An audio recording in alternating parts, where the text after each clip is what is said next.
Welcome to Unfiltered Discussions. You got Nash in the building. Got Ash in the building. Oh, you got Ev in the building. Got Sharon in the building. Stephanie with an F.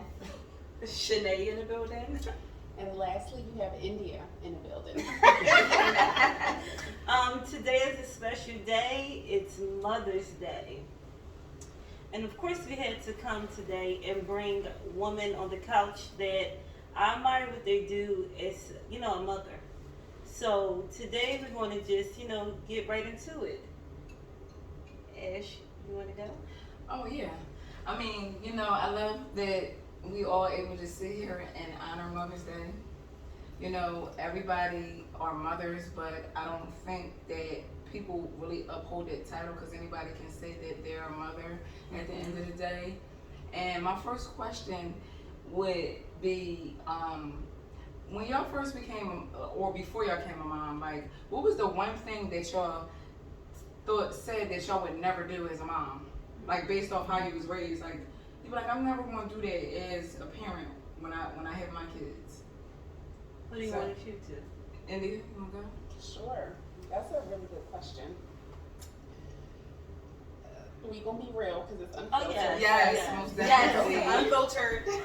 So, the one thing that I said I would never do as a mom was to be a single parent. Mm-hmm. And my daughter is 8 years old. And I made the choice to stay in that relationship with her dad for a lot longer than I should have because I wanted her to have her family, have her mom, have her dad. But also as a mom, you have to make decisions that people won't understand and you have to hope that your kids are gonna understand.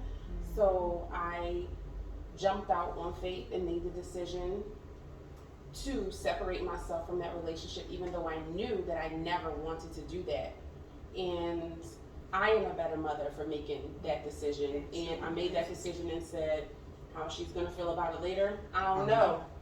But I'm gonna figure it out because I'm gonna be better for that decision. So I love it. Shanae? Yeah, so I'm kind of like a new mom. My daughter's 2. But I have a lot of girlfriends that have older children. And one thing I said to myself that I don't want to do is leave my child if I'm ever in a bad situation where I'm struggling. I don't want to ever have to let her live with someone else while I get my life together.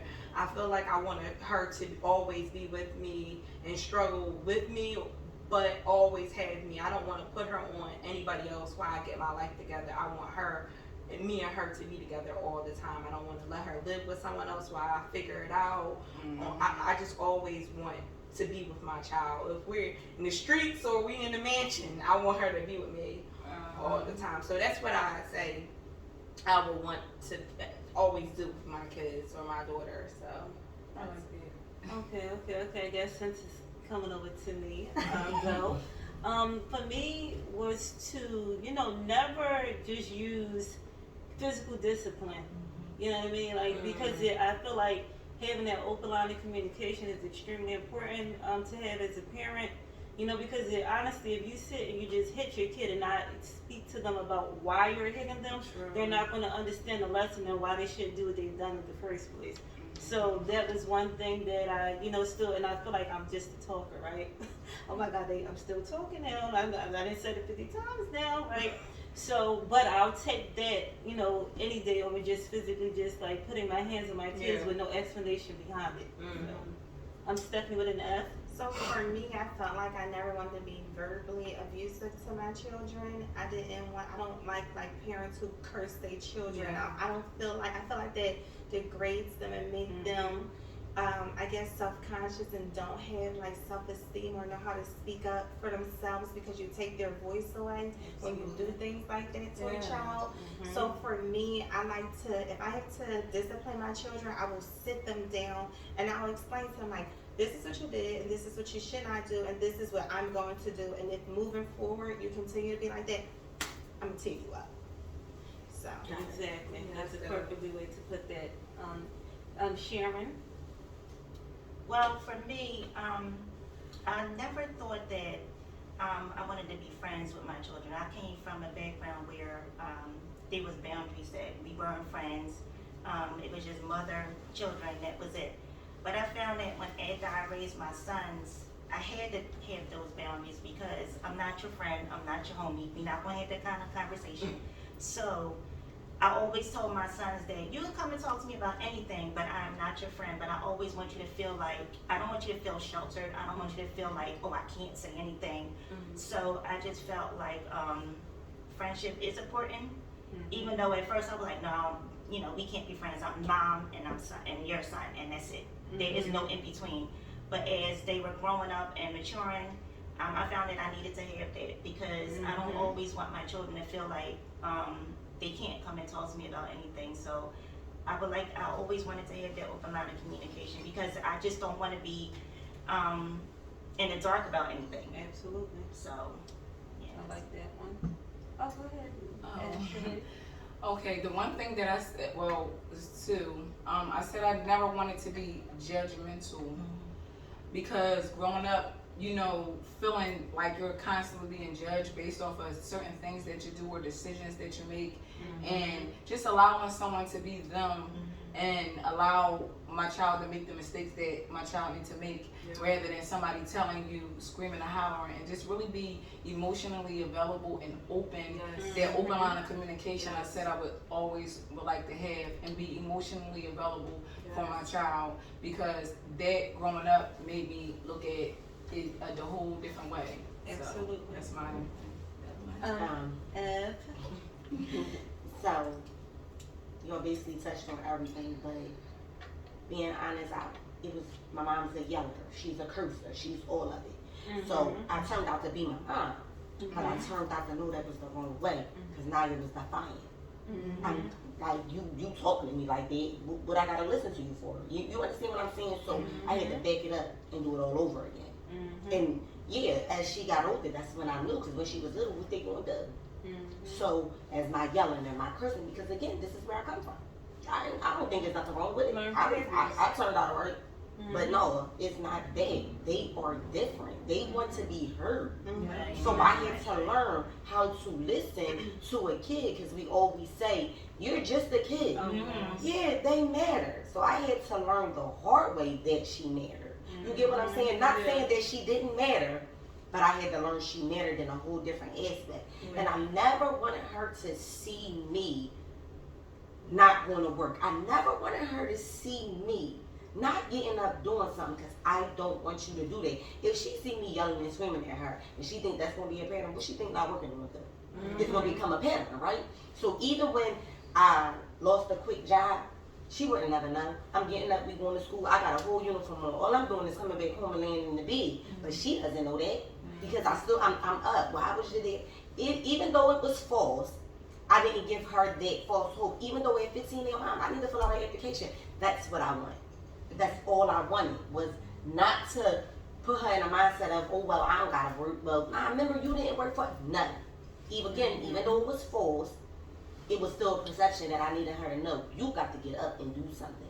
And now it's like, the talk of the conversation is better. Like I was verbally abused. So I just did the same thing that Chad did. So she like, I hate the way you talk to me. And it hit me harder than anything. And I hated the way my mom talked to me. But back then, who was I to tell my mom, I don't like the way you talk to me?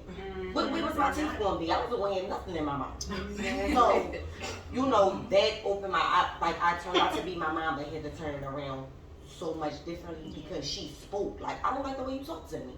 So now it's like you said, the open line of communication becomes different, because they different. So Exactly, I love it. And I heard everything everyone said, and it's just a good thing to have that self-awareness, right? Because once you tap into things it's a lot of unwiring and unlearning all you know when it's all said and done. And even if you do got to go against the things that you never wanted to do, if you able to just like stop yourself sometimes in the midst of it all and like bring it back and be like, Dave, let me check myself, because you got to check yourself first when it's all said and done. So my question to you guys is, what do you find the biggest challenge in motherhood? Go with you, Shanae. What is the biggest challenge? I would say kind of like a couple of you ladies said about the talking to them in a way that they can understand. I saw some post of this interview and it said that you as an adult, would you learn if someone was screaming at you? Would you learn? So I really think that is, and I have a lot of friends too that have younger children. I think that's something I had to think about because you get so frustrated when they're in that terrible two stage. Y'all all know about that terrible two stage. It's like they're busy, they're pulling down things, and they're not listening. They're just trying to figure everything out. So it's hard sometimes, and I get frustrated. And like you said, you take it back and just realize that they're just learning. They're little people, and you have to talk to them in a way, in a smaller voice where you're not yelling. Like she was just saying that with her child, she has to talk to them like, you can't do this, and if you continue to do this, then this will happen, instead of screaming at them and yelling at them. And it's easy to do it that way, and it's not going to be a good effect if you continue to scream at your children. They're not going to hear you. Even though you think they're hearing you because you're screaming, they're not going to hear you. So that's been a struggle with me, just learning to use a stern voice, but not yelling at her because she's going to scream, and that's all she's going to know. Yeah, a lot of redirecting. Yeah.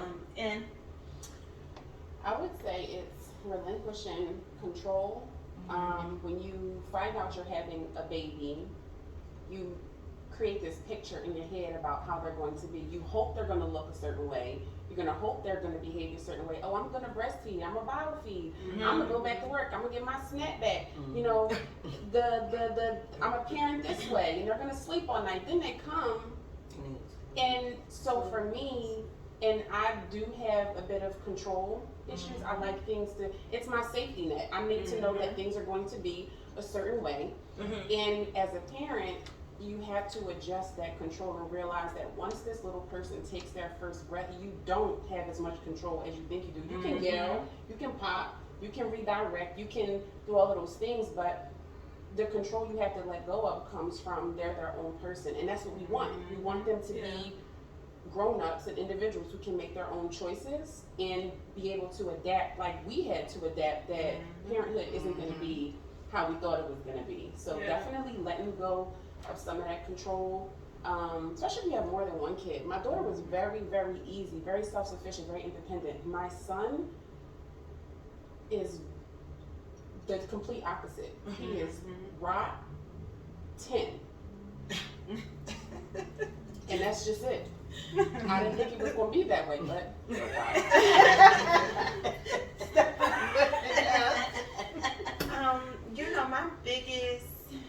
my biggest maybe challenge right now is making sure that I raise my children sufficiently. And I know it's no right or wrong way to raise a kid, but to me, parenting is like your most important job. Like, this is the only job you'll ever have where you'll see where you made mistakes or you fell in an aspect. So for me, it's just making sure I'm raising strong, independent, self-sufficient, outspoken, driven children, because I want to put good out in the world. It's enough bad. I don't want my children to have to adapt to like these new age kids that's terrible.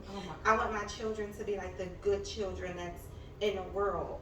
So I'm just, trying to figure that out. Yes, I love that. That's what you said. Sharon?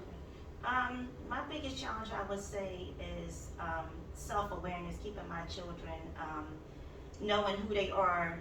And for me, it's like I'm constantly in my mind about the future instead of being in the moment, the here and now, and just accepting them for who they are and letting them know that you are kings. And it is going to be challenges out here because you're African-American men that's growing up.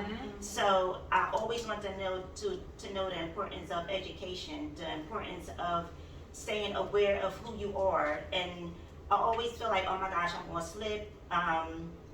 They're not going to know what's going on. I mean, are they aware of what's outside in the street? Because my kids, they've always been sheltered, and I always try to keep them underneath like my umbrella, but I know that I had to let them go. I know I had to let them grow. But I just feel like my biggest challenge is in my own mind. I'm in my own head of like, oh my gosh, if I drop the ball, they're not going to be okay. So I'm constantly just worrying about everybody being okay. But sometimes I just have to chill and let things be and just trust the process. Absolutely. Ev? It's raising a teenager nowadays. Yeah. That's just it. It's nothing else I can say about that. We in a world where they got their own mind. They know what they want to do, and they do what they want to do. So to redirect them when it comes to it, it's a whole different ballgame. You gotta go on in and you gotta plan this out. Like, what the? Wait a fucking minute. They just called me. Like, what? So now, before they get to you, you in your head like, I'm gonna say this way, cause mind you, we don't want to talk to them like that. We don't want to yell and scream. We want them to understand. So now you in your head like, what? Like, you just did this, and I gotta redirect you without. What the fuck is wrong with you? And are you fucking crazy? You gotta sit there like, well, what happened? And in my head, I'm like, what did you do it for? Like, it's raising a teenager to me. That's my biggest challenge. Before, when she was coming up, it was nothing. Or I could make sure she got this, make sure she know this and know that. When they hit that age, they different. I'm scared. That be very afraid. And I'm not telling you no lie. All she does is fight. Be very afraid. All she do is fight. So now I'm fighting these daughters and fucking kids. Because you're not going to fight my daughter and I'm not going to fight you. And what you want me to lie? I am. Now I got to run with my daughter. For sure. I'm 4'11" and 3/4. Yeah, I'm 12. I'm 13. She's not lying. I'm knocking on these parents' doors like, yeah, I done dragged your child. What's next? You understand what I'm saying? Because it's raising a fucking teenager. Period. It's raising. It's different. You have to learn how to raise a teenager nowadays. It's not what we had. We knew not to go curse at an adult because we gonna get hit from 7 different people before we hit home. We know not to talk to adults like they don't care. They don't have a care in the world. And you can raise them as best as you could. Did your 100% worth. They gonna do what they want to do because they're their own person. See, what Evelyn just said was a prime example of unfiltered discussion. Absolutely. Okay, at its finest. Ashley? Okay, I would say the biggest challenge would be patience. Because a lot of the times you sit around and you know when your patience is getting there, but you have to redirect yourself in your mind before you actually, say what you want to say or, react to what's going on in front of you. And you got to remember, this is my child, and it'd be like a lot of stuff that might tick you off. Of course, as a parent, you're not going to take it there as you would with somebody on the outside, But the biggest challenge for me, I would say patience, because, before I even had my child, I would be like, well, this person got like all these kids. I mean, how do they do that? I'm confused. Like, what's happening? How do they are able to run a household with 5 children and be able to really be on a routine and do these different things? And once I became a mother, I was able to see how the patience thing go. Like, you just have to take it one day at a time. That's different. For me is I'm like, Dad, you give your kids like a blueprint, right? And they go against the blueprint. And then you have to say, because you always think that I instilled so much in them, right? But they do the complete opposite. Not everything opposite, but like kind of like the complete opposite. And you have to be okay and accepting to the fact that they aren't you. They're not going to think like you, move like you, no matter how many positive examples you set out. They're their own person. They're going to do what they want to do. And not so much, not my son. My son is my good kid. My daughter was my challenge in that way, like, going against. But, she's coming into herself now. So I really, it's a process. It's a process, and you have to accept, understand, go back to the drawing board 1,000,005 times to really get it together. And you got to, like, tweak it to their way. Like, you instill your morals and your values in them, but you got to tweak it to their language. It's not about what you think at the end of the day, because the way we was raised is different times now. You know what I mean? And I'm sorry that social media just plays a major piece in developing and molding into who these kids are right now. no matter what they have at home positive, they're going to go outside and see something different. They're like, oh wait, I think I want to like get into that a little bit. You know, I want to do that. Even though I know my mom ain't going to approve of it, but I'm still going to go do it, right? And that is okay. That's that part where, you know, you got to sometimes take yourself out the equation. Yeah. It's extremely important to take yourself out. And yes, and I'm kind of sort of back to what India said. Yes, I'm a control freak. Like, I have to know that this is being done. It has to be my way, and that's just that. And I'm not gonna sit and lie about it. Like, to the point that at times you feel like you did an injustice. Because I'll go and I'm going to make sure the clothes is washed already. Oh, if the rooms is not the way I want it, I'm going to make sure they're intact. Like, you know, but oftentimes, you know, the kids need to learn to do them things they said they could do it, but it's never to your likings, right? So you still find yourself going and running in and saving the day, and it's like, is that really going to bother me? But yeah, because that's the control piece. Right? Yeah. And you know, and I know that about myself, unapologetically at that. But that's how I know that their life is on course for me and mine, and I know that things are going to run smoothly because I have some type of control over it. Even though I have to back away a little bit, but I still have to have that in place for me to feel, you know, okay when it's all said and done. Okay, so my next question is, what do you guys feel like has been your biggest sacrifice being a mom? I'm gonna go with you, Ashley. I would say, my biggest sacrifice, I would say, I'm gonna be honest, I'm gonna say time is the biggest sacrifice at the end of the day, because for me, I'm used to being by myself. I was used to being by myself for so long. I'm used to doing things when I want to do things, not on nobody else's time. So I gotta be on my child time. You know, I gotta do things surrounding my child, you know. So that's a big thing, you know. And also having that support system, not having the support is another one as well. Like, it's kind of hard, but at the same time, you have no choice but to work around your child's schedule and what your child is doing at the end of the day. Agree more. Stephanie with enough. I would say my biggest sacrifice is self. I sacrifice a lot of things of myself for my children to make sure my children have what they need and what they want and what I know that they need. So I sacrifice a lot of self for my children. Couldn't agree more. How that feel, Shanae? I agree with Ashley. Like, time. Having Riley or having my daughter, a lot of people run into me like at certain places at certain events, and they be like, "Wow, Shanae, that baby really set you down." And I know what they mean by that, because I was the type of person, I love people, I love talking to people, I love meeting people, I love going to events. And I was that person that was always at the events and different brunches and flying out here and flying out there and going trips here. And now, since I had Riley, I'm a homebody. I go to the store, go to my mom's house, I'm back in the house, I work, you know, I do my business, and that's about it. So I have, you know, time. I don't have the time that I used to hang out with my friends or be as social because of my daughter. So that's just, like Ashley said, time. You make your schedule fit around your child.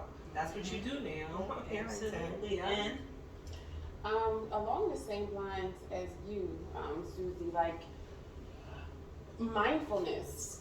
Like, you're not really able to be intentionally mindful in your own thoughts because you're always thinking about your kid. Or when I said that, how did she take that? Or when I did that, how did I interpret that when I was a kid? Or when you're planning, you're winding down from the day, you're thinking about the day, you're thinking about the next day, you're thinking about, okay, she's 8 now, when she's 10, what am I gonna do? What is she gonna be? When I'm at work, how is she, you know, how is she doing in school? Did she listen to that speech I told her about that person who wasn't being so kind? Is she taking my advice? Is she, like, when she's with her father, how is she doing? Is she being nurtured in the same way? Is she using her higher level thinking? You know,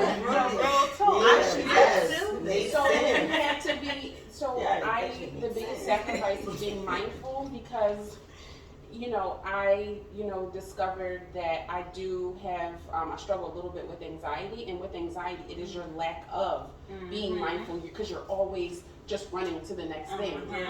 So me being able to acknowledge the anxiety, but also like, all right, what I need to do is I need to be more mindful, be more intentional, and slow down. I'm just like, dang, I can't. So it's like you're running on a hamster wheel a little bit. So, yeah. So I love that. Sharon? For me, I could say is financial wellness. And experiences that I'm talking about today is from my 21-year-old. I put him through Catholic school his whole life, through kindergarten, through 12th grade. And I really don't think that he appreciated it. Now that in hindsight, I had to use my whole income tax to get him through school.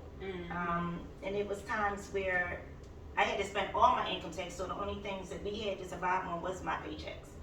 So finally, when he graduated from Roman Catholic, I was like, well, what am I going to do with all this money? Because I was so used to putting it towards his tuition. So I could say financial wellness was something that I had to sacrifice. And a lot of people are like, well, he could have got that education from public school or charter school. But for me, coming from a Catholic background, I wanted him to have those morals and those values and have those Catholic principles instilled. So I sacrificed, and I wanted him to have that. So, I love it. Selflessness. I would say the same thing. Time and financial. Time is like I don't know where I can put it. I never had nothing to do. I ain't had no plans on going to college, no. But I had to go to a lot of trade schools because I couldn't sit around. You're not sitting around here. But I had my own apartment. I still couldn't sit around. Like, you're not sitting around here not doing nothing. I went to 1,000 trade schools. Got all that money that I owe these people. And then you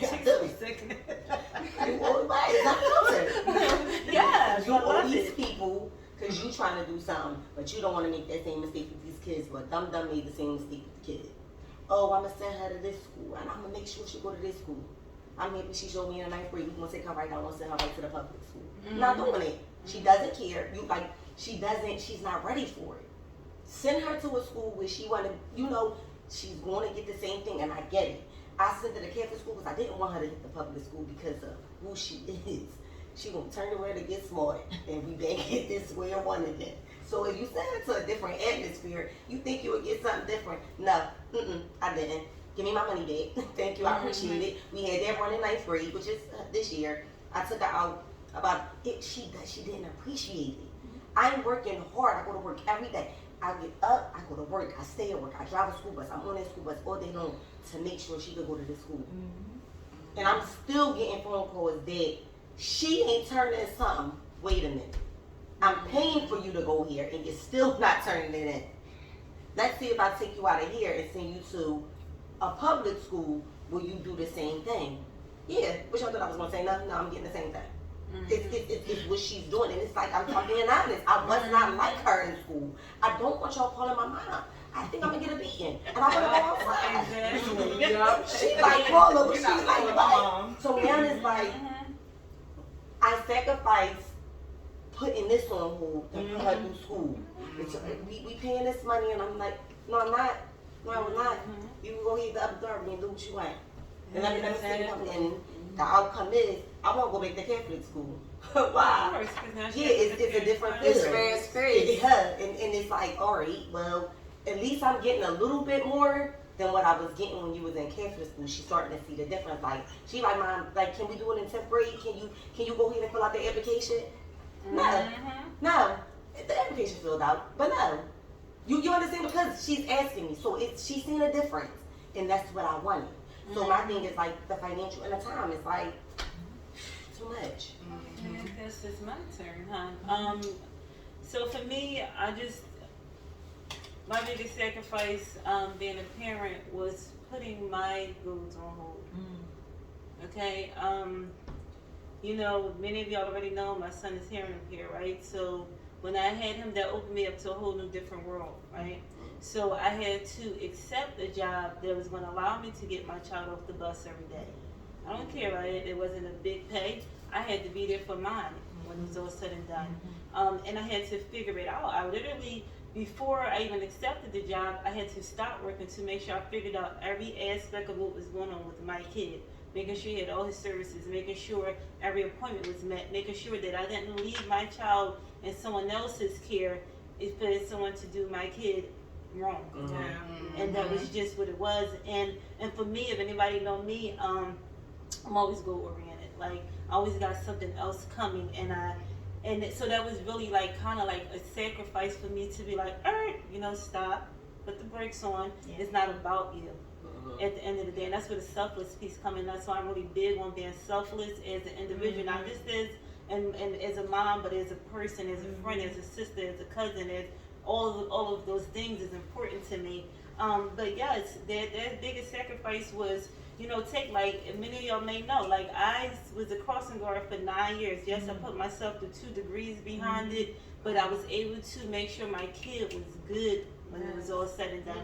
And now I'm reaping those benefits. Now I'm in my career. Now, everything's coming full circle because it always comes full circle. Yes. And now my kid is 13. Right? Two. You know what I mean? Like 2. And it was like, dang, you couldn't. I always see the bigger picture. Some people want to rush to it. It got to be steps for me. I already know that I'm putting everything in place is going to be for the big thing there. And I always operated like that. It's always been beneficial to me. So yeah, that's my biggest sacrifice because I don't feel like kids cost money. They do, but they don't for me. Right? It's my time. Putting in stuff that money can't buy is extremely, extremely important to me when it comes to being a mom at the end of the day. And that's just that. And Ash, you got something? Yes. Go ahead. All right. So my question to y'all is, what is one thing that surprised y'all going into motherhood? Everything. Oh, you gotta tell who you want to start with. Oh, Shanae. Breastfeeding was a struggle for me. Like it really was a struggle. I honestly thought that the process was going to be easier because I had a lot of other friends that talked about the process and how well the baby would be if you breastfeed, it's healthier, and it was a nightmare. I had my fiance mom had to come stay with me while my mom was working, and she doesn't live that far. I was crying a lot because the baby wasn't latching, she wasn't getting any milk, and it was so draining. And that was so surprising because I just thought it would be just like, like those Lifetime movies. Oh, the baby latching on, she's good, the best. Oh, this is amazing. And it was not like that. She was not. She got jaundice from not getting any milk, and then we had to just turn around and put her on the formula, which I did not want to do, but it was just terrible. I did that experience, that whole breastfeeding experience, and having other people I can talk to about it, like her Ashley's sister, my cousin, having those same struggles made me feel good because she was like, she had a baby a couple months before I had Riley, so she was like, I'm struggling too, you're going to be okay. And I'm like, but that was a surprise for me. I did not expect that was going to happen. That breastfeeding was a struggle for me, so that was real. Yeah. And I was like going back and forth, like, you don't want to say that. You don't want to say that. But it's not Say it. I mean, y'all may not be surprised. Y'all two not. Maybe I'm not. Okay, whatever. So I was surprised that like it's really not that hard. No. Like it's really It's not not. that hard. I was like, all right, I have to be in charge of this person. How to do it? And then I got pregnant with my son. I'm like, oh, how am I going to love 2 kids? So you and anxiety. I'm like building up these things in my head, and I'm like, nah, girl, this is cake. I am a really good mom. So I was surprised that I thought it was going to be really hard, and I would be overwhelmed, and I wouldn't know how to respond. I wouldn't know how to discipline. But like, it's your kids don't need to know that you're trying as hard as you are. You just need to show up. That's it. So I didn't say time was a challenge because it's not their business that I don't have the time to do anything. So I'm surprised that I'm doing as well as I am. And I'm surprised that I can say that, because there's a lot of mom shame where like you feel like you have to say, oh, it's so hard, I'm so tired. No. Yes. No. Yes, exactly. I couldn't agree more. Stephanie with an F.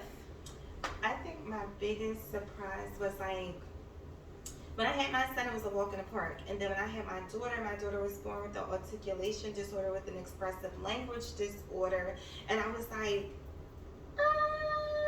what the heck does that even mean? So I jumped straight into speech therapist mode. I'm like, I'm on Google, I'm on YouTube, I'm doing this, I'm doing that. Like we went from Elwing, we went to NSH, we went to CHOP. I was like, y'all not giving me what I need. And again, I had no idea what I thought it was supposed to be like, but I was like, no, I read a bunch. This is not how you asking me what she needs. No, you need to listen. Y'all need to get it together, and this is what I'm expecting of you, and this is what I would like to see, and here's our goal for 3 months from now. And they was looking at me like, hello, who's the therapist? hello. But for me, I was just surprised that I was like able to like jump right in and like get it done, and still work the full-time job. And I was like, oh gosh, but it happened. So I was just surprised that I was able to even like get it done the way I got it done, baby. I loved it. Yep. Sharon. For me, I thought that my biggest surprise was the love that I thought I was never going to be able to share with another human being. I always use the analogy of the Grinch that stole Christmas. When his heart was cold and you just see his heart just growing. And it was when my oldest Taj went down to get circumcised. It was like I went into mommy bear mode. I knew that I wanted to protect him for the rest of his life. I was waiting for him to come back. I was anxious. I was nervous. What are they doing to my child? What they doing to my baby down there? It's taking so long. And when I had him, I was single. I was living life. I never knew. I didn't want to have kids. And come to find out, I had this little boy, and it was like he was perfect. And the love that they say that is a love like no other love that you will never ever experience, that you'll never be able to share with someone else. And I have to say that that's true. So just feeling the love, from a mom to, I don't know, it's something different with mom and boys. Oh yes. That relationship that they have. It's like, yeah, I know now. I'm sorry, the girls' moms. I'm sorry, but go ahead. No, I'm done. Okay, good. Yes, you never lied about that. Ash. Okay, what surprised me is I want to say around like my son was like maybe 2 or 3, and he wasn't doing things like other normal kids were doing. But here it is, I got a 4-year-old that can read. Like so he's not doing things developmentally, but he's making up in other areas. But I'm like, oh my God, he's not doing this, he's not doing that, and that was a big surprise to me to see that I have a son that can really read, and I can't believe it. But it's also like, it's like hard for me because I'm like, dang, like my son not doing certain things like going to the bathroom like other kids is going to the bathroom like they're supposed to, but here it is, he's reading big words and reading sentences. I challenge him every time. What's this on the Bible? Like I can't believe stuff it. You wouldn't even think like, a kid should know. Yeah, and that's the other part. And then like having people ask you questions like, well, is he doing this and he doing So that was a big surprise to me, seeing my son really being mentally gifted. My biggest surprise is doing it. Like she said, just doing it. And of course I've been on here saying the dad, but just doing it, like having that little kid beside me, like, come on, we out, or just knowing you can make them smile, like just doing it, like I'm really out here doing it, like what the, like okay, like oh well I could do this, but I'm doing it, like okay, everybody like oh when you had this big, you got all this in your head from that, like oh when you had a baby, they gonna do this, they gonna do that. Yes. What? That's not it. Y'all like, why would y'all have me out here thinking like this is gonna be this work? Like, no, I didn't feel no ramp until older. So now I'm talking about how younger days we was out, like stroller, everything they like you overpacked. No, I didn't. I don't know where we going. Like, and it's just like doing it. And then as she got older, you like, come on, we could go. Just doing it. And it's just like having a girl is just like a baby girl too. So it's like, hey, we're getting dressed to go outside. Let's go. Like walking up and down blocks and blocks for days. Like it was decent. It was like just doing it basically. Like we definitely could do it. Absolutely. So I guess my biggest surprise is having the ability to always figure it out. Like, you know, you think so many things in here, like, well, what if this and what if this? But you figure it out, like, and it's like that, and it's just like a blessing within itself because it, you know, nobody always tell you that kind of stuff. They was like, oh, you gotta do this part, you gotta do this part. They never like equip you with the way to like figure it out, like give you those tools to figure it out. So being able to always figure it out is like nothing too big and nothing too small that I can't figure out when it comes to being a mom. And that's just the biggest surprise for me, even though I may not know who I am as a person. But it really did, that's just the one for me. So let's see, I want to get more into like womanhood now with you guys. So like being a woman, like, cause if we wasn't a woman, I mean, we could be sitting on this couch today, you know, celebrating Mother's Day, you know, and it's just like, I know everybody always say, oh, mother is like the most rewarding thing, you know. I mean, yes, it is, but at the end of the day, the kind of woman that you are is the reason why you are able to carry it the way you do as a mother, right? So, let's see. My question is, what is your most favorite thing about being a woman? Stephanie with an F.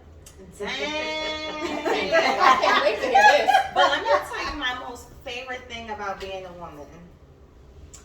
I can go anywhere, I can do anything, and I promise you it is going to be done well. Sometimes I can dress it up, sometimes I let it hang all out, but everything I'm a confident woman. I love to be a woman. I just think it's so many perks in being a woman. I love being a woman. Yes, I love that. Shanae?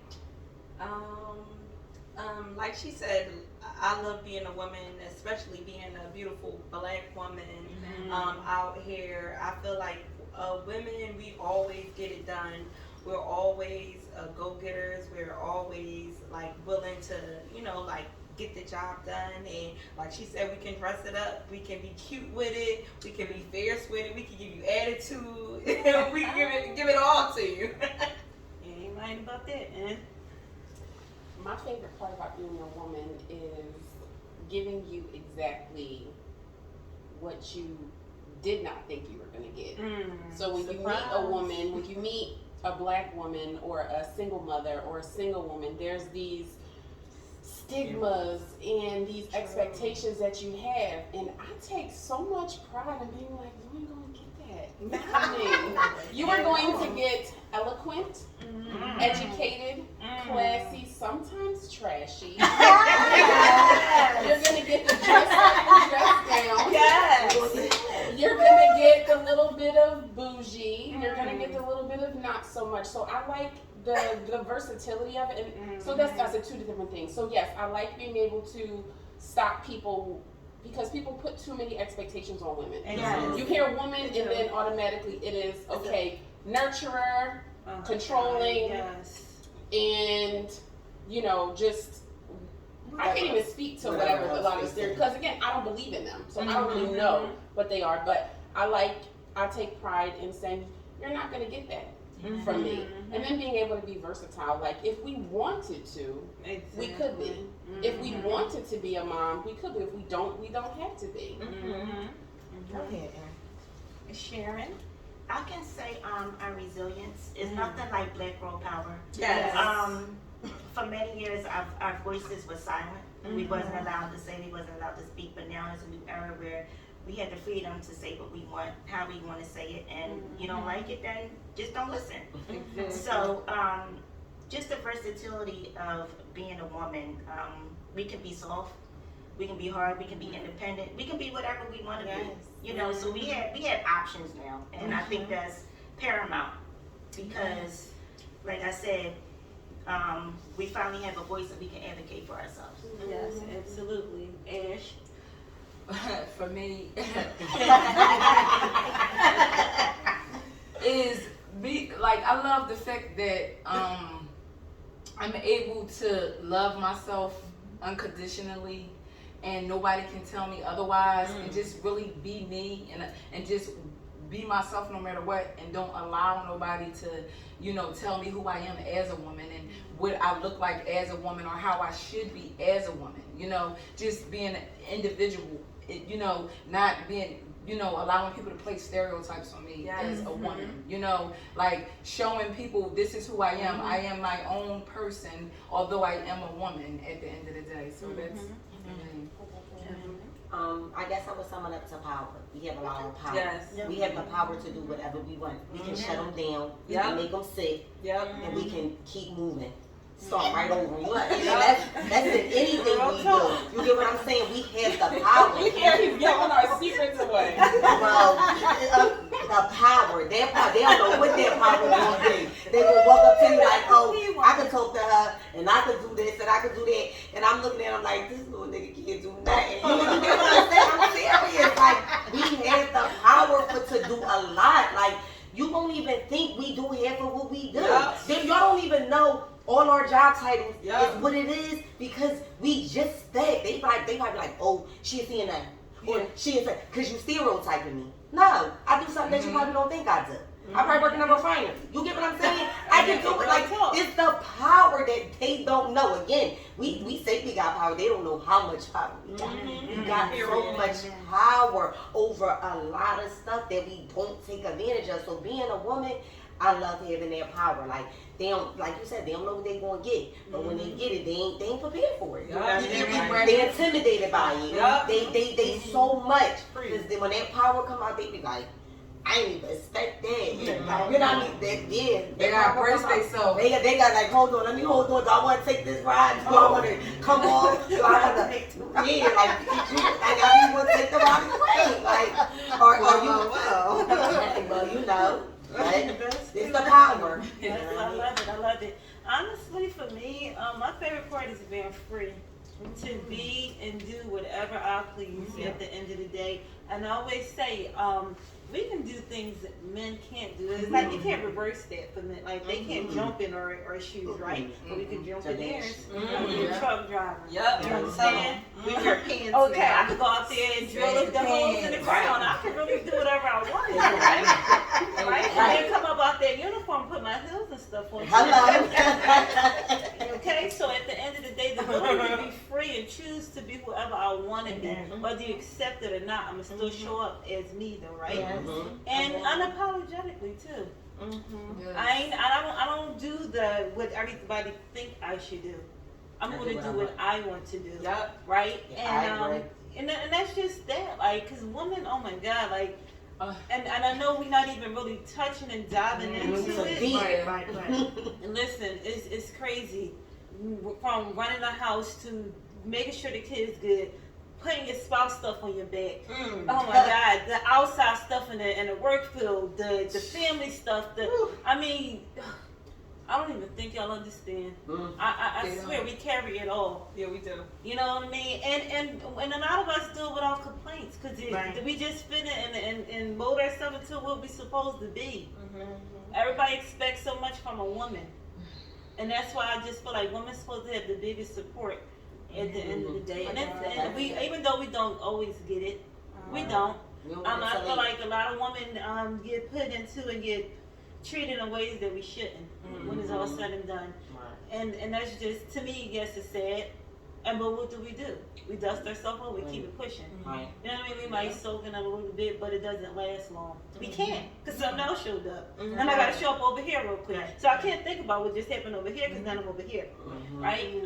So yeah, I just don't think that women, get the flowers they deserve. You know what I mean? In life. Like, and people oftentimes, recognize the things that you do after the fact. And at times you don't even want we do, but we don't want the recognition. But when you deserve it, give it to that person. And that's just my thing when it comes down to being my favorite part about being a woman. And that's just that. I mean, and we said a lot of different things, and we're able to, do anything and conquer anything, take our fears, our self-doubts, even down to being in relationships that may not have worked out the way we thought they were going to work out. We're able to just, regroup and look in the full-length mirror and say, hold on, wait a minute, I'm tripping. Let me get myself together here. So my question to y'all is, how do y'all deal with, how do y'all do self-care? Like, what does y'all self-care look like? Who you going to? Oh, I'm sorry. I would like to start with India. Self-care this time around with my son is a little, being a parent the second time around is a little bit different. Like I said, he's incredibly clingy, but that's okay. Self-care for me is not wearing all my hats. I used to feel great shame about not doing anything. I was just telling Stephanie with an F that, well, what's your plan? What are you doing today? Literally, I can't wait to go home to pop these jeans off, sit around in a tube top, some underwear in my waist beads, watch TV, and just do nothing. And because I do so much as a woman naturally, as a mom, as a career person, I have 2 businesses, I have family stuff, I have relational stuff, interpersonal stuff. Rest is not just sleep. Rest is just turning off, rejuvenating yourself. So my self-care looks like just not planning anything. It looks like just doing nothing. It looks like just being, and whatever it is that I want to do in that moment is what I'm going to do. Absolutely. Shanae? Self-care to me is a day where I'm not wearing my hat, similar to what she said. Target is my happy place, guys. So whenever I pick a day of the week where I'm just going to have time to myself to regroup and get myself together, I love going to the Nellery and shopping at Target.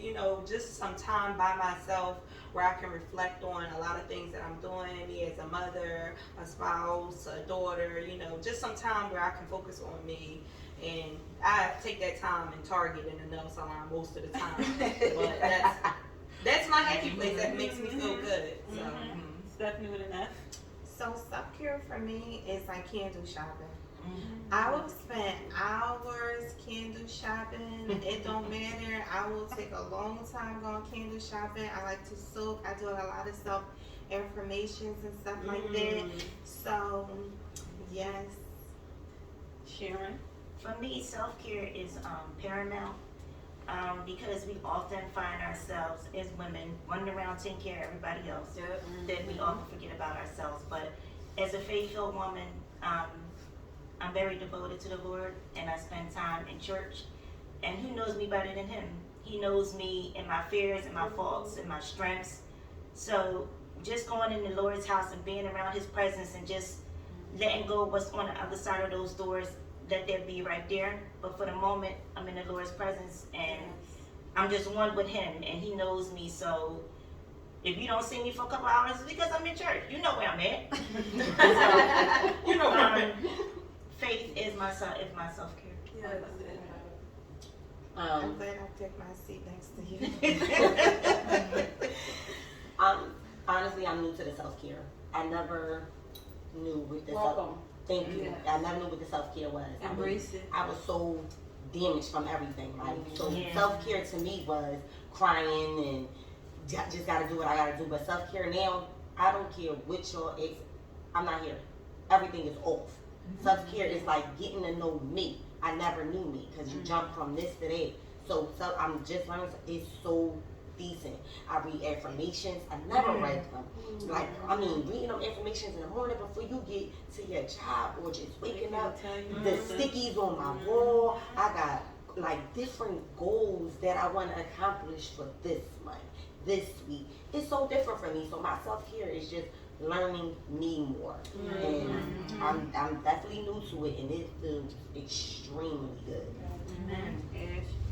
My self-care is being kind to myself and loving myself and doing the things for me that people expect stuff from other people, but do these nice things for yourself. Absolutely. Like if I want to go ahead and treat myself to a nice bed, Yes. or really Just go shopping. really being into the money. being in, and I love shopping, and everybody who knows me knows that I love to shop in peace. chimneys. I don't need nobody micromanaging me shopping or anything. Tell them. You know, and just really just understanding me, understanding my dislikes, what I like, what triggers me, you know, in different ways, and understanding how I feel. That way I can react to certain ways in a certain light. That way I'm not all carrying this weight on me. Just really being in tune with myself and my emotions, and just being in touch with my higher power, and just really meditating. And meditation is really good because it gets you silent and the nice music and everything. So just loving up on me at the end of the day, like that, you know. And I had, you know, listen, that. And then on the flip side, I can listen to a little Benny Siegel or whatever. Listen, and I feel better as an individual when you're taking care of self and really focusing on yourself. You're better as an individual, and you're able to, you know, give more to other people when you have yourself together. So that's my take on that. For me, you have to hit the reset button, and recharge. As I said, we take on so much, do so much unconsciously at that, right? Yes, every now and again, yes, I'm getting my glass of wine. I need my music. I can't really say about nails and feet. I do that anyway, because that's just how I like to be as a woman. But yes, I have to have my, and I talk this. This is my self-care. This is an unfiltered discussion. Seriously, like, I like to talk. I like to bring issues to the surface. I like to, you know, kind of like dig in and see, you know, what everybody has going on. You know, just to be able to, because everybody don't tap in, right? And internally, right? Everything is surface, or what they feel like everybody should see of them, right? That kind of stuff just lets me know that you're not really in tune to who you are yet, right? You don't know you. Because when you know you, you're not afraid to let the world see who you are. They're going to judge you regardless, right? And oftentimes some people are like, damn, you going to do that too? I ain't even know. Then I ain't the only one, right? So it's able to get people feel included and make sure, let you know that you're not the only one going through this right now. So yes, this is my self-care, my music. Yes, I love to talk. And that's just that. People are like, you know, I don't talk. Well, I do. I do. Yes, that's why it's important. Like in relationships, like with the opposite sex, you got to be my friend first. It's extremely important for me, like because I have to have their friendship piece because I gotta come. Do you know what happened today? You know, I'm coming. You know, to tell you because you just gotta be my friend. So yes, that's my self-care part. Okay, so I guess then since I said relationships, I guess I'll dive into that boat. Because I know a lot of y'all on the couch have been married, engaged, and like me, going through a divorce, and I love it. Real talk. And you know, in relationships, and then now even through all them stories, this is the thing that's funny, right? You know, you set out that I think every woman, not everyone, but I gotta say, kind of so the majority of women want to be married one day, right? And it's not always. It's funny because if it's not the right person, it's not what it's cracked up to be. No. And that's the truth of it all. And I know sometimes even down to some women feel like if they can't be a mom, then they don't feel like whole as a woman. You know what I mean? If you're never a wife, you don't feel like you whole as a woman. Or dang, I ain't worth that. I ain't worthy of that. But oftentimes you have to, you know, retract. Like you have to take certain stuff out. If it don't work, leave it where it's at, right? And dive back in because it was for you. It's going to come your way. And that's okay too, because most people are like, oh dang, I gotta leave this situation. Yes, you do. If it's not good for your mental and your emotional well-being, leave it alone. Go on down. I don't care what it looked like or what I wanted. You're getting going. And that's just that. I leave you so fast that you didn't even know what happened to you. Don't look around. Okay. Okay. So when it comes down to relationships, like, what does that look like for you? Like, is it important to have a significant other, or do you feel like you cruising? Do you feel better cruising? Do life by yourself or just doing your thing? Sometimes women be single and then go out and have fun on their own terms. So, Evelyn. Oh, me. Oh, man. I I feel like I do want to be in a relationship. If I wasn't with marriage, I didn't care. I don't care. I don't care about it. It's not something that's on the table for me. But to found someone that loves me for just completely all of me, the good, the bad, the indifferent, all of me, it changes my aspect. Like, oh damn, I might can't go that route.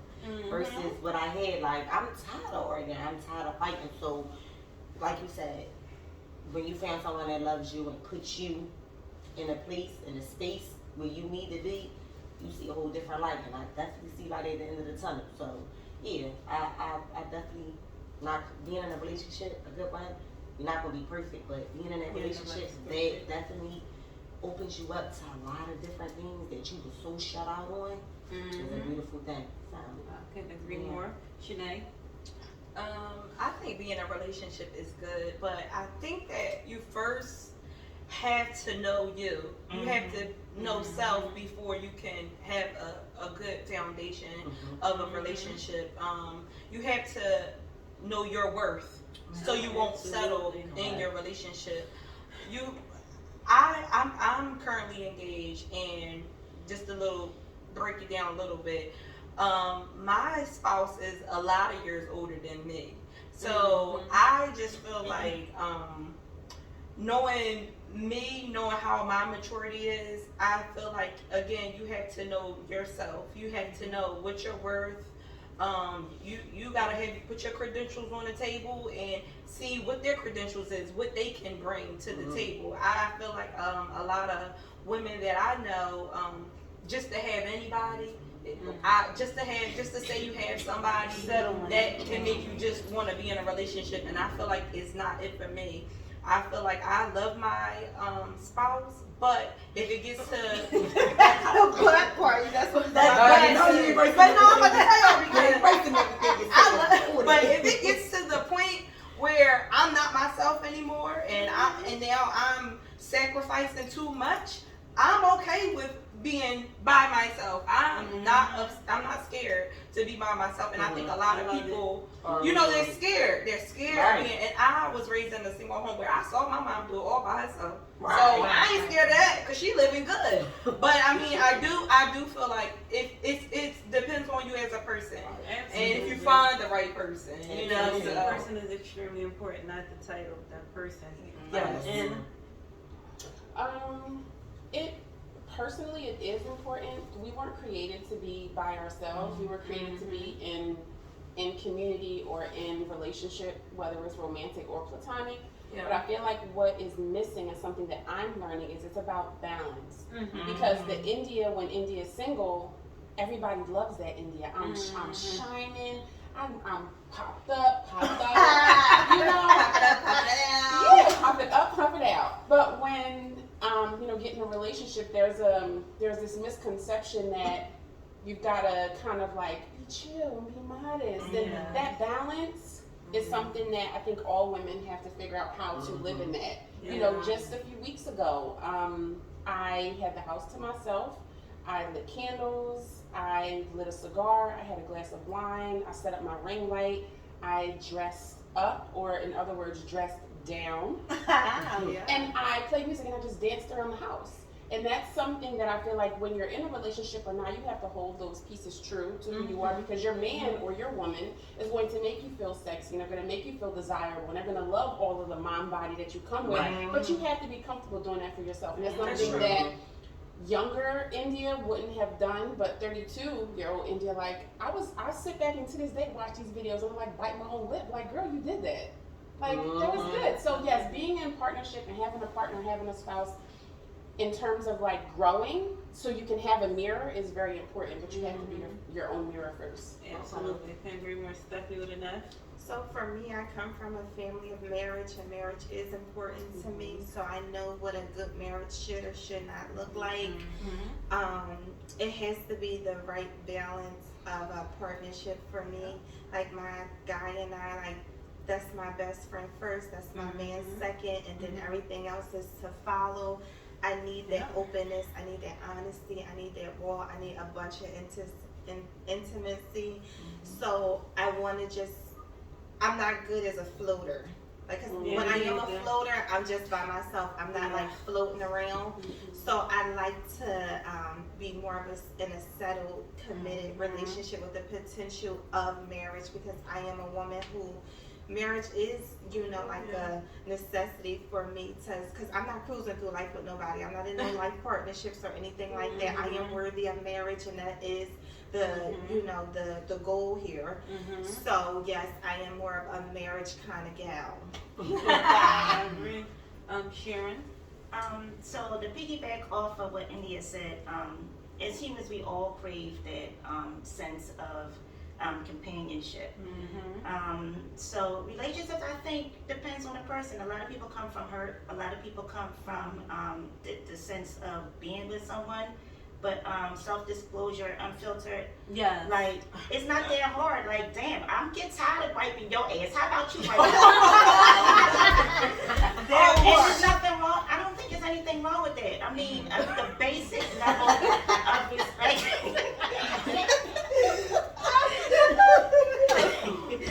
The basic level of support is not that hard. Like, it should be coming together as one. Yes. Why do you have to feel like you have to carry all of this on your shoulders and make sure you're okay? Now, how come you turn around and make sure that I'm okay as well? Yes. Please and thank you. Yes.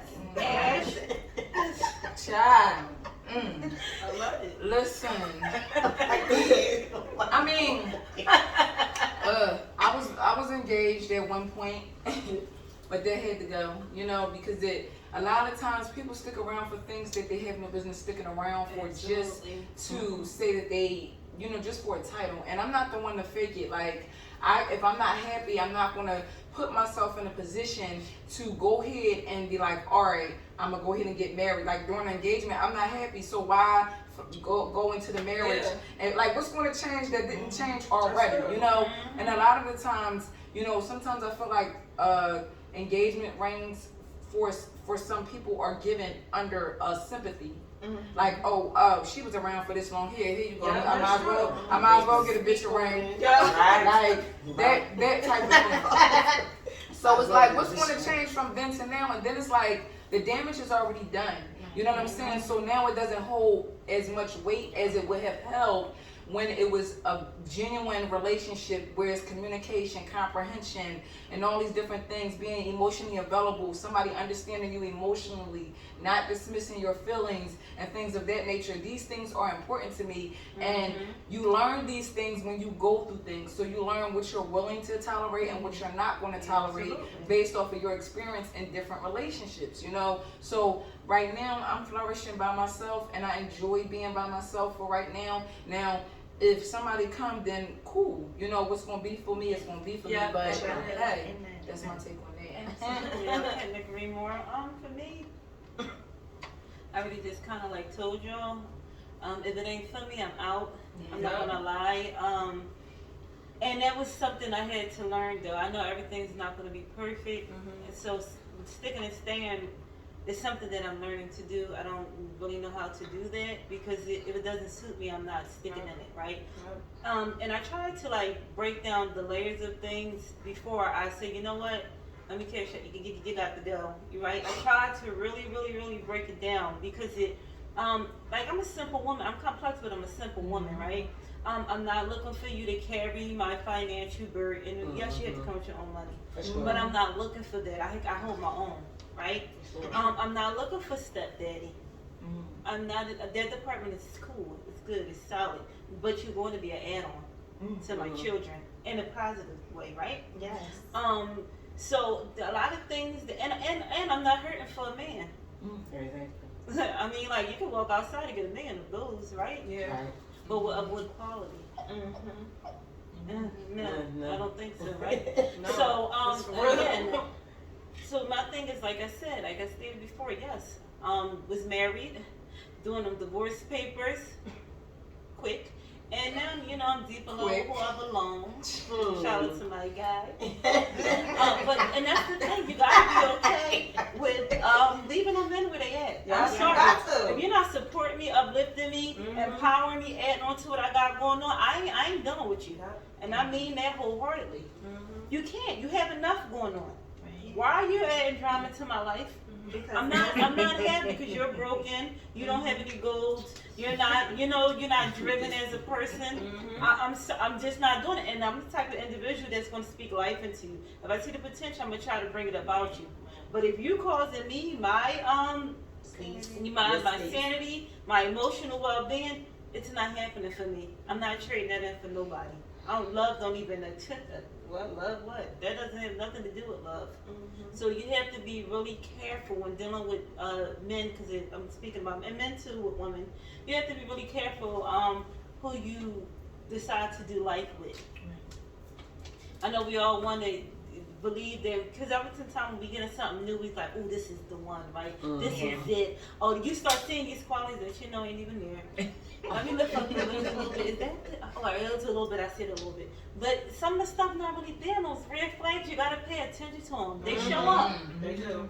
Please, just pay attention to them. Yeah, they're not And orange. no, they're very bright red. That's my favorite color. Soccer spot. They color from a miles and miles away. Right? So, and nobody's perfect. I'm not perfect, and none of these people sitting on the couch is perfect. But you got to be able to know that the person that you're dealing with is, down for you. Like, it's got to be equal. It got to be reciprocated at the end of the day. And if it's not, leave it where it's at, because I'm telling you, what's for you is going to fall right in your lap when you least expect it to. And that's just that. Ash? Yes. Go ahead, dear. What you got? I'm thinking in my brain here.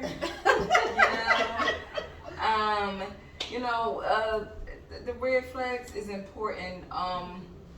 On the fact that we see the red flags. Yes, we all see them, but we lie to ourselves and say, oh, that's not a big deal. And that's important, not to lie to yourself. Be true to yourself no matter what. We try to say, oh, maybe I'm overreacting to certain things. No, that's not overreacting. You're being realistic here. Absolutely. I couldn't agree more. Okay, my next question for you guys is friendship. How important is friendship for you? And we're going to speak strictly about females. Males is more laid back, cool, that's cool or whatever. But I'm speaking on the female side of things. Like, how important is friendship to you? And I'll go with you first. Friendship with a female is, I think, just as, if not more important, as a relationship with a male partner. Going through life with a friend, with somebody who identifies with some of your same moods, aches, pains, hormones, experiences, desires, wants, in a lateral way, I feel like it's more supportive. Unfiltered. As a doula, I was very surprised and shocked and disappointed that I had postpartum depression with my son. Okay. So having friendships, oh, you're not going to answer. A man probably would have been like, oh, what's she doing? She don't want to be bothered. Oh, I'm going to go. A friend, I'm coming to check up on you. Absolutely. Because I know what that feels like. You're going through heartache. That friend, as a woman, can say, you know what, I see you. I don't just see you in your body, but I see you in your spirit. I see you in your heart. I see you because I know what you want. Okay, I'm going to provide this for you without questions being asked. So friendships for me are incredibly important, especially because I have a daughter and I want her to be able to see what these friendships look like between my friends and I, so she can know what the qualities are to look for in her friendships. I couldn't agree more, Shanae. I really think friendship is extremely important also. I love, being in a women's circle and talking to women. So I have a lot of friends. And I really think a friendship is maybe a little bit more important, or like she said, maybe on the same lines, because in my previous relationships, I caught myself not talking to men, stop talking to men, and I'm not fighting with you, we're going to be done. But if I had a disagreement with a real good girlfriend, I could see myself calling or just trying to see if we can make this relationship work, because I feel like a friend, like she said, you share the same hormones, you go through the same things, And a lot of my friends are childhood friends. We were in kindergarten together, and now we're about to go into our 30s together. So I just feel like it's really important to have that circle of women that you can count on, create goals with. I love having those little yearly goal boards when we all get together and share our plans. It's power with us. We have a lot of power. So I really think friendship is extremely important. Indeed. Stephanie with an F. I definitely do think that female friendships are important. I don't have many female friendships because I have a bunch of sisters, so it's like friendships within my sisterhood.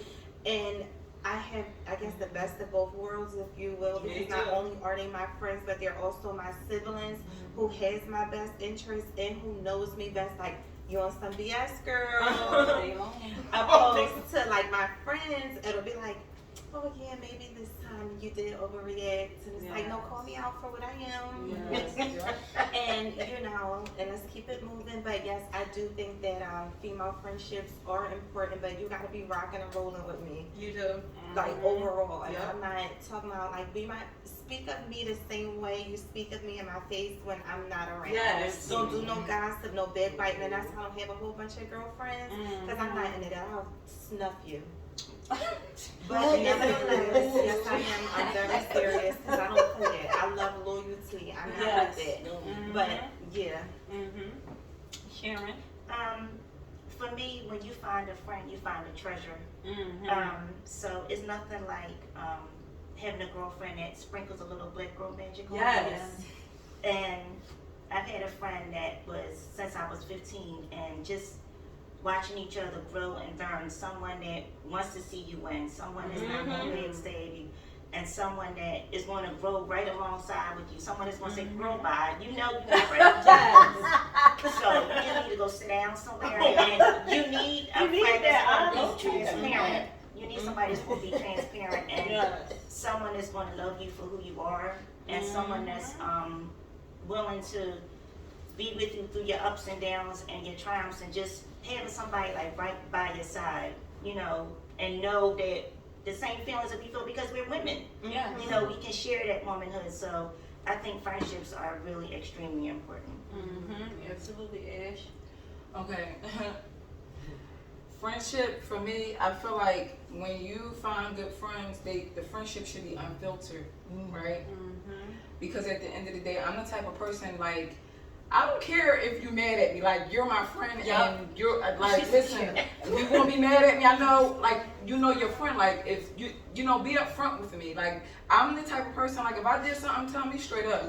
Like, that's just what it is. And listen, if you my friend, it don't matter if we mad at each other, and not for like, stuff where we're backbiting and doing things like that's what happens in friendships, which I feel like that should make people closer, especially having that open line of communication and a friend where you can go ahead and tell them, girl, guess what I did, and there's no judgments placed on you.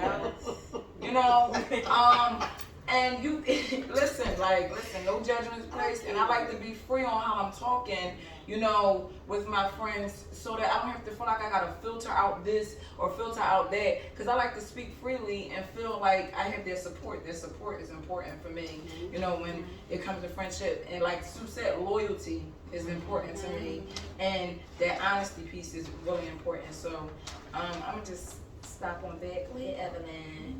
Well. Took me a while to learn.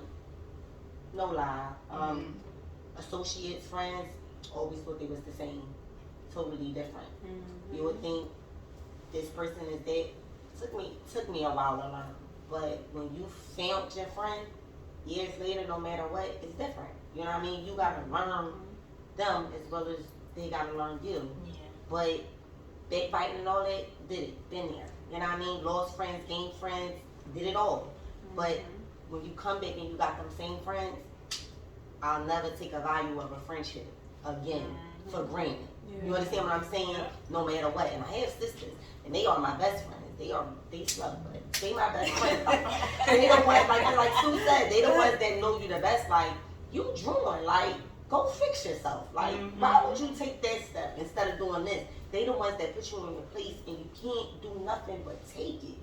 And it sets you in a place for the friends that you value, Right. to understand them more and understand maybe the line of communication, I should learn to communicate a little better. I should know how to do this. And yes, at the age of 36, you think I don't know everything. You get what I'm saying?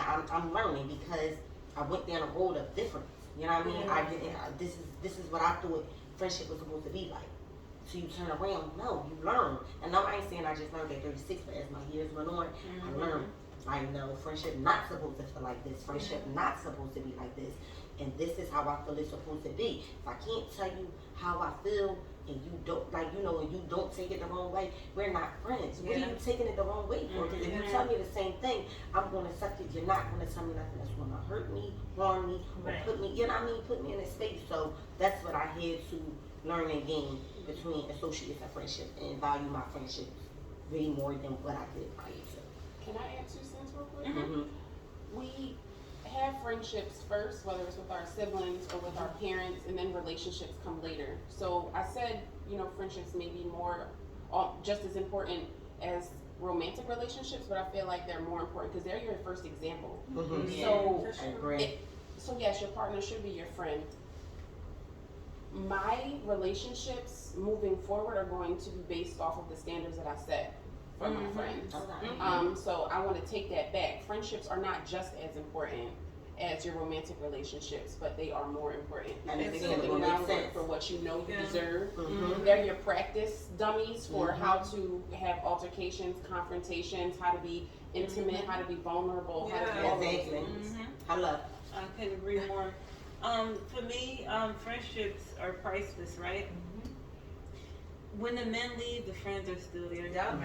Right? So that's why I think it's extremely important, because a lot of women get into relationships and forget their friends. Like, they close those doors and it's like, girl, are you okay?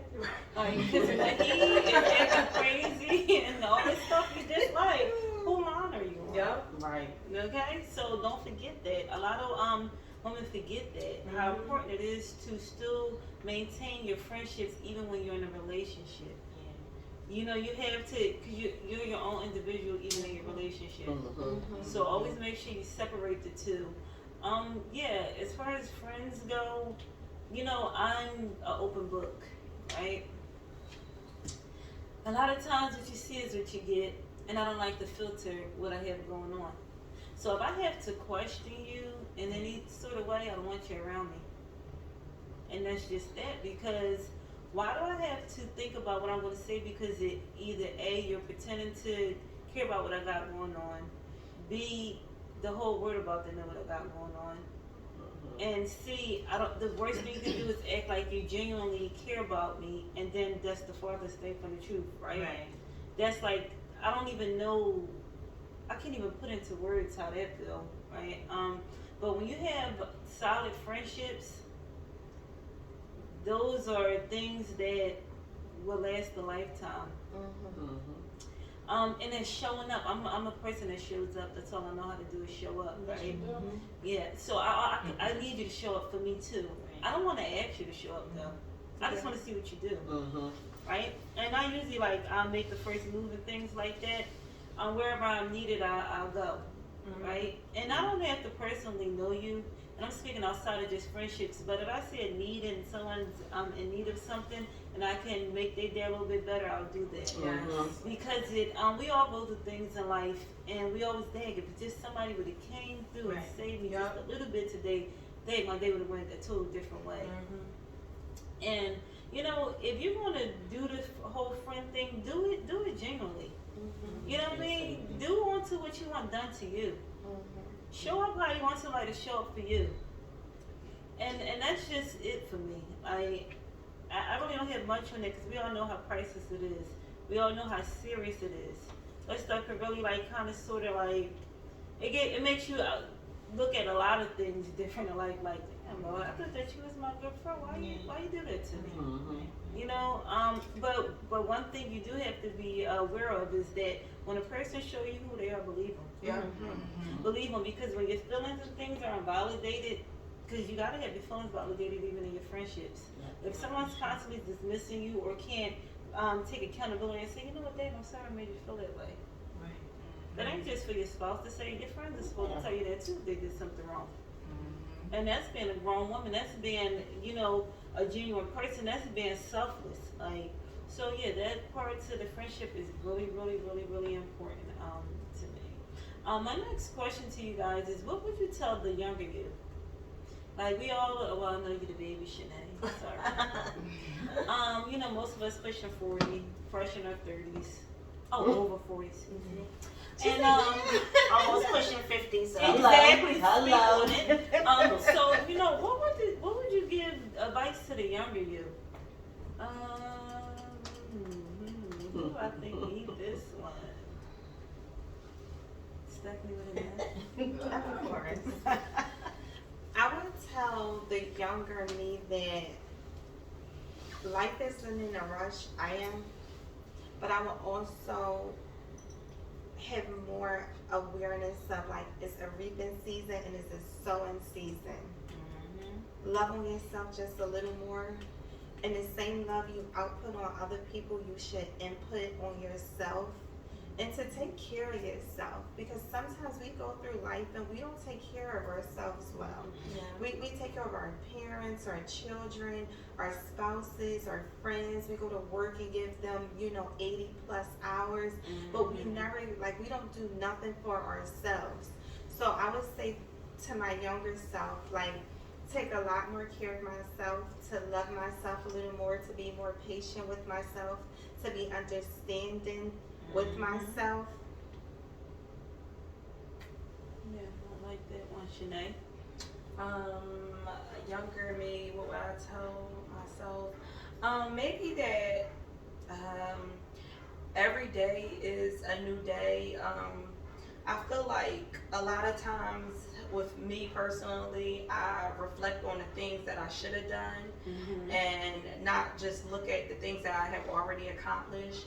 And recently I just realized every day is a new day. If you didn't accomplish it back then, you're still living, you can still accomplish it today.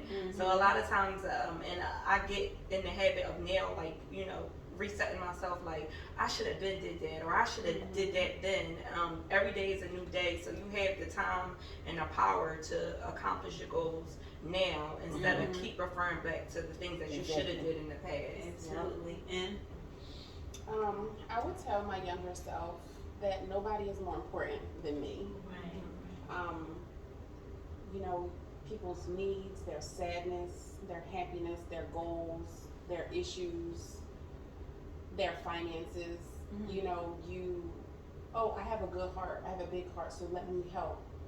But they're not more important than India. If helping them to figure out their sadness is going to not give me the time that I need to work through some of mine, you're not more important than me. And it doesn't mean that I'm selfish. It doesn't mean that I don't care. It just means that nobody is more important than me, because here I am at this age telling myself that then. So I had the opportunity to tell my younger self, because I had that to tell my daughter. Nobody is more important than you. Mommy's not more important than you. absolutely. Sharon? I would tell my younger self, you have everything laid out for you. You have the love, affection, attention. Why are you breaking your neck to trying to find it? Being the youngest of four, I was surrounded by love.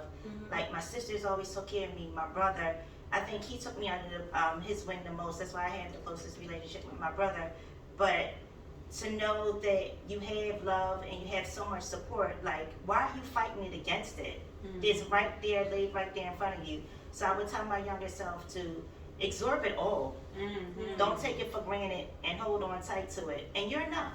Exactly. Ash? I would tell my younger self, you don't have to do everything by yourself. You're not alone. And that you don't have to internalize. You can speak up on certain things and not internalize it and carry that emotional baggage. Right. Evelyn? Slow down. Slow down. For sure. Slow down. What you moving so fast for? I mean, time is of the essence, but it ain't big. Slow down. Take your time with it. See what you want to do. Stop just having I gotta do. Have a plan. Slow down. Plan. Run a plan. Take your time, and I guess you'll see a bigger picture. Yeah, Yeah, I guess for me, slowing down is one that I would tell my younger self. Even though it's so crazy that, although that's one of the things I would tell my younger self, I honestly feel like everything that I ever been through was supposed to happen, right? Because it shaped me into the woman that I am today. Yeah. And if I didn't go through those experiences, I wouldn't be able to sit here today and speak on the things that I speak on, right? Oftentimes in life we just think that we got it all figured out, right? Like we plan so many different things in our head, and it always go like kind of like the opposite. The only thing that I can honestly say that I knew for a fact was going to happen the way I knew it was going to happen is when I signed up for school. I knew that date was the date that I was going to graduate. That's it. Anything outside of that, no, right? You think you got it all. It just be like, oh my God, so many things that you want to do and plan for yourself. It eventually happens, it does, but never in the timeline that you think is going to happen. Right? I think that kind of like that surprise piece is kind of good, is needed, right? Because you kind of appreciate it more. When you're just anticipating it, it's like, oh yeah, I already knew that was going to happen. But when it just like pop up on you, like, damn, I like that now. Like I appreciate that now. And that part is like really good to embrace and just yeah. So my younger stuff, I really like that all the ones that y'all said though, because it's going to be young girls watching this, and I just want them to like really tap into themselves, right? Know where you're going, and I'm not saying 20, 30 years from now, because no, that's not even realistic. But know what you want now. Have them plans together.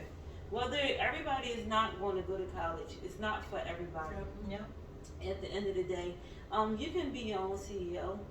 You can do really anything you want to do, and I oftentimes have to let people know that just because some people are educated and others aren't, that doesn't mean that you are above anybody at the end of the day. It's just that the goals that you place out for yourself is the goals that you have for yourself, right? Some people like to go and work a job that doesn't have to have a degree tied to it, and that's their thing, right? So that's things that people gotta understand. When you're dealing with people as human beings. You meet people where they at, and you always use a humanistic approach when you're dealing with somebody, because you don't know if one day that's where you're gonna be. You might be up here today, but you might sprinkle down here tomorrow. That's just how life is, right? So always be mindful, right? Be mindful when you're speaking and talking and dealing with anyone. We are all people, right? We are a person. Everybody's a person. Everybody goes through stuff. Nobody's perfect, and that's just that for me. Ash, do you got something? Oh, she's quiet. Okay. Okay. This is my last question for you guys then, and this is one I want y'all to more so like tell people. What is one thing that you need right now, not later on in your life, not prior to, but what do you realize that you need right now because of course your loved ones and things will be watching. What do you need from the people that care about you right now in order for your life to run smoother? Evelyn. Understanding, patience with me. You understand what I'm saying? I need their understanding. I need their patience. I need some of their time, because it's needed to help me get through what I need to get through. I can see that. Shanae? I would say more support. I wear a lot of hats, and I have a young child, so I would say that more support with helping me, helping me reach my goals. I like that one too. And I would say I need their patience. We talked about what we would tell our younger self, and guess what? In 5 more years, we could ask that same question and don't take our own advice. Exactly.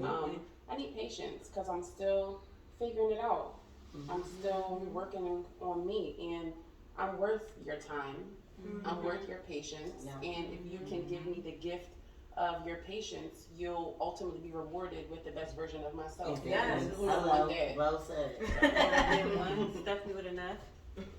I think that I would say I need more openness and communication. Because, you know, coming from our family, everything is like swept under a rug and people just reappear a couple of days She's later. sitting just like this. Yes. Yes. And everybody You see just it? walks right I know you over it see like it. it doesn't happen. So I would definitely say more openness, more communication. Just speak about this bottle right here that's sitting here and stop acting like it's not there. It's there. Let's talk about it. I'm making some phone calls today. Hello. I love That's this. right. So Hello. I say openness and communication. It goes a long way. Yes. Absolutely. Sharon. I would say the support. We all stand on each other's shoulders. I don't want to believe that the link is broken, but just those check-ins. You know, I may not be okay today. Yes. So just to pick up the phone and say, hey, how you doing? So just to keep that line of communication open. I like that one. Very much Ash. so. I want to say support for me, because you know I would like support without judgment. Because a lot of people will support you and then judge you in the same process. So I would like support without judgment. That's a big one for me. Because I do have a small child, and you know I'm with my child 24/7. I don't care because that's my child. But we all do need a moment at times. And I would love that support. So that's it. Evelyn. I said it already. Oh, you did? It was you. Oh, Jesus. I'm so in tune that I didn't even hear you say it. Oh, you. You want to hear it again? Oh, God. What would I tell you guys that's watching me right now? Honestly, I really need people to be selfless. You know, because when you are a selfless individual, you just kind of like automatically assume that it would be given back to you. And that's the farthest thing from the truth. Take yourself out the equation. Sometimes it's not about you. It's about me, right? And showing up. Like, that support is extremely important to me. I say it over and over and over and over again. I don't care if it's just a repost. I don't care if it's a comment. I don't care if it's a like. I don't care if you go out and tell people that you work with, people that you just was on the phone with, oh, you should go follow that page. Give a donation too if you Oh, have yes. Thank you for the donation today. I appreciate that. Seriously. So, you know, things like that, just those things are extremely important to me. And I don't think that it's ever going to change. So if you see me 5 years from now, I'm going to tell you the same thing. I mean it. She does. And that's just that. So, you know, I just had to have all y'all here today because, like I said, I admire each and every one of y'all. Whether y'all do your thing, of course, y'all have to be doing your thing as a mom. Y'all want to be sitting, right? And not only just as a mom, just like as a woman, right? The way y'all show up as women, of course, I recognized it. That's why I put the phone calls in and things like that to have your individuals sit on the couch today. And I just want y'all to continue to grow and be you and be okay, even if things aren't working out the way y'all thought it was. Be okay with that right now. Live in the here and now, because I know a lot of us on this couch and be reaching all the way over there, and it's like, no, just please stay right here, right now. Take that and embrace that, and be constantly reinventing yourself. Like, I don't live in a box. I'm a rebel at heart. So I'm gonna do what I want, you know. So don't box yourself in. Just do what you want. Whatever you feel, do it. Even if it's crazy, like I want to go and skydive, and I'm going to go do that. Like, that's one of my bucket list to do. Like, it don't matter what it is. If people don't support it or agree with it, but you want to do it, go do it. Because they're going to live their life. It might be secretly, but they're doing it. Right? And they're not looking at it. Do you think I should do this? No, they're doing it. And these people, I didn't even know you went and did that. Yeah, because they didn't count you in. When they was making these decisions. You know, so live your life according to what you want. And everything else comes second. We got to say about our kids, we moms, we're going to put them in the forefront regardless. They're always in the equation. So I don't got to speak on the kids. This is about y'all as women. Because if we ain't together, ain't no shows going on with these kids or these spouses or these jobs or these businesses. nothing's going to run right if we ain't right. Right. So, and shout out to my mom. Happy Mother's Day, Mom. And this is my, is this our second one without my oh gosh, we don't have no more grandparents here. So this is, like the second one, and there's been many ones. Grandma should have been going since '07. So it's just been a lot of Mother's Days that's just not the same no more. And, shout out to everybody who out there that did lose their mom and can't even celebrate this day in the way that they want to celebrate it. Is more in, not a mourning, but in remembrance. Right? So, I'm here with y'all today. I feel y'all. And everybody just enjoy y'all day how y'all see fit. You're going home and getting that two-top on with those panties and the waist beads, go do that. I don't know what you got planned. I think you said nothing. You said you're going to go watch some shows. Oh, Stephanie with an F, what do you have going on there? Just a few things. I set up with my man. Oh, see, she's going on a love adventure. I love love. Oh, yeah, me too. I'm the hopeless romantic. Girl, me too. I know the clearest. Okay, so I would like to shout out my mother as well. Happy Mother's Day, Mom. I love you so much. Yes. Hey, Yes. Penny. And would y'all like to shout anybody out? Yes, Okay. I would like to shout out myself. Happy Mother's Day, India. I love it. Happy Mother's Day, Mom, Shelly, and happy Mother's Day to my other mother, Stacy. Shout out to my aunt. Yes. You got a shout out? Shout out to my mom. Yes. Yes, Yeah, shout out to my. I want to shout out all these amazing ladies that I'm sitting among Thank you. myself. Thank you. Thank you. And I just want to say thank you to Shannon and Ashley because it's always so different. I was on the other side, so I'm finally on the couch. It feels Oh, real. yes. Listen, this is one of our biggest supporters, right? I literally look forward to her comment every week after each episode, and it's not just the oh, that was good. She goes in depth and really pick out what the message was on the podcast that day. And that to me, see, the support is already there in that way, and I really appreciate that. And I let you know that every week because you know that be me saying it too. So yes, thank you for that. I deeply appreciate that. You ready to shout out your mama, Ash? Evelyn, who you have? Hey, I want to shout out my mom, Happy Mother's Day, Mom, and my sisters. They the bomb. Yes. And of course, my one niece, Happy Mother's Day. She's a new mom, so she's stressed out, but hey. Welcome to motherhood. Exactly. Happy Mother's Day, everyone. This is Nash signing off. Ash signing off. Signing off. Sharon signing off. Stephanie with the knife. Shanae signing off.